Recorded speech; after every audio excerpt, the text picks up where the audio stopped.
ఇలా సమస్య ఉందని మీరు వచ్చారు కాబట్టి ఈరోజు చెప్పగలిగాం సార్. చెప్పాలి, డబ్బులకి ఇస్తున్నారు. ఎవరు కనబడరు. అక్కడ హెల్ప్ లైన్ నెంబర్ ఉంటుంది సార్, ఆ నెంబర్ పనిచేయవు సార్. పక్కన రూమ్ ఉంది. ఇప్పుడు 3 రోజులు అయింది మా డెలివరీ అయ్యి. చుక్కల మందు పక్కన కొనుక్కుంటే 80 రూపాయలు పెట్టి కొన్నాను. పక్కనే ఇచ్చారు, లోపల ఉంది. 80 రూపాయలు పెట్టుకొని ఇప్పుడే వచ్చింది. ఇప్పుడు ఏ మెడిసిన్ మీకు అన్నారు? అట్లా ఎక్స్రే ఉండదు. ఎక్స్రే పనిచేస్తుందా? లేదు సార్. ఎందుకు లేదు? స్కానింగ్ అంటే డాక్టర్ లేరు కదా సార్. రేడియాలజీ సమస్య.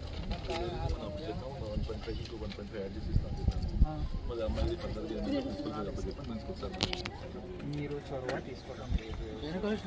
హాస్పిటల్ తీరే లేదు సార్. ఇది పేదోళ్ళ హాస్పిటల్. అట్లా బ్లాంకెట్ స్టేట్మెంట్ చేసుకుంటే ఫలితం రాదు. ఏది బాగాలేదు అట్లా చెప్తే మనం సమస్య పట్టుకొని ఇంప్రూవ్మెంట్ చేయలేదు. సో సమస్య బట్టి మాట్లాడాలి. మీకు 1 వీక్ టైం నేను ఇస్తున్నాను. ఎక్స్రే రేడియాలజిస్ట్ కోసం జనాలు ముందుకు వస్తే అసలు ఎవరికి అది చెప్పాలో వాళ్ళకి క్లారిటీ లేదు. ఇక్కడ ఉన్న స్టాఫ్కి నేను సస్పెండ్ చేసుకుంటూ పోతే హాస్పిటల్ ఖాళీ అయిపోతుంది. అందుకే నేను ఊరుకుంటున్నాను. కానీ మీరు ఇట్లా చేసుకుంటే then I will start doing that also. సాయం చేయడానికి మేము సిద్ధంగా ఉన్నప్పుడు మీరు చొరవ తీసుకోకపోతే అది how we will help?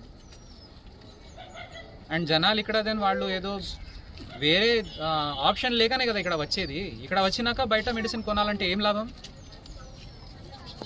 Already మీకు మెడిసిన్ స్టాక్ అవైలబుల్ ఉంది. అది అడ్మినిస్ట్రేటివ్లో ఎట్లా మీరు చేయాలో అక్కడ నుంచి జీజీఎస్ మార్చేయాలంటే సూపరింట్ గారు, మీరు ఏదో హైదరాబాద్లో కూర్చుంటున్నారా? మీరు డిఎంఈనా?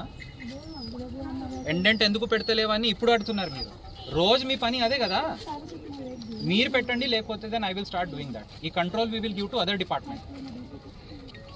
You do one thing now, అదే we have to take control of this. So supervisor లాగా అదే నా ప్రాబ్లం. ఇప్పుడు వేరే ఆఫీసర్స్కి మీ మీద సూపర్వైజర్గా వేస్తాను నేను. చూస్తాను ఇది అన్ని మెడిసిన్స్ వారం లోపల పొజిషన్ అయిపోవాలి. Otherwise then I will start firing on top నుంచి బాటమ్ వరకు అందరికి. ఉంచండి, చేపిస్తాను. ఇది ఎవరిది?